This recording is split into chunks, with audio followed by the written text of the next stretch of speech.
Hi, my name's Simon Cohen. I'm one of the engineers here at Studio 301. I mainly focus on vocal production and mixing, particularly in the kind of pop, hip-hop and urban space. The one that probably people might know me from would be the vocal production on Justin Bieber's Love Yourself, and then there's a few other tracks from people like Black Eyed Peas, Guy Sebastian, in Australia, Jessica Malboy, and then a lot of the Australian hip-hop scene, sort of Horror Show, Ilic, and then the list kind of goes on. The thing that's amazing about working at 301, particularly these days, is that we're a completely new, fresh build. It's not a refit. You know, every wall is built from the ground up to be acoustically exactly where it needs to be based on the monitoring that we knew ahead of time was going to be in every room. And what that means is that I really think there's just no better sounding room in the country in terms of being able to hear exactly what we're working on and make the most informed decisions. So this is the first of my ref lines, which is the Roland RS 202 string machine. And so essentially no MIDI, just a couple of kind of sound palettes here. You've got basically strings and brass. And so for your sort of your high things, you've got a couple of sort of string octaves, and you can sort of roll in the brass as well. Change your attack a little bit, and then you've just got a sustain kind of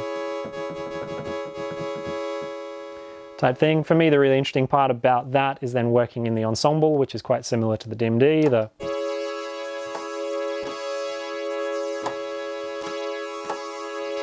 Weirdly labeled, I feel like 2, which is the middle position, actually seems less than 1 in terms of the chorus, but each their own.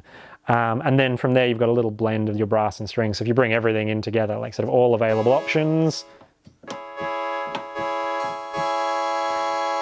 and you can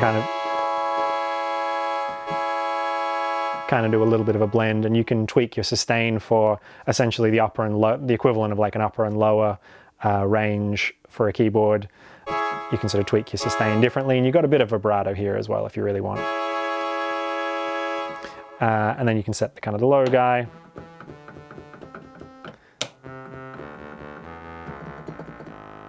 Which I think you can kind of pull that off as a bit of an old EDM bass these days.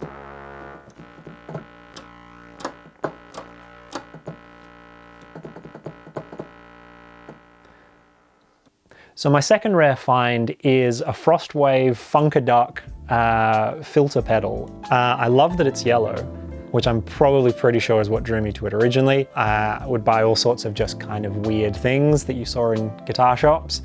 And this I ended up, you know, sort of subsequently looked at the history or tried to find out about it later. And it's one that I've never seen before or since. And essentially it's just a big resonant envelope filter. So essentially you can sort of do the big wow up or the big whoa type down effect. Particularly aimed, I think, at guitar and bass, but I think a lot of DJs used to kind of have them on little send type things, so you could kind of put some weird filtery type effects on your mix as well. I know that the company did a few other more DJ orientated things, but I'm not sure how many kind of guitar pedals they really ever made.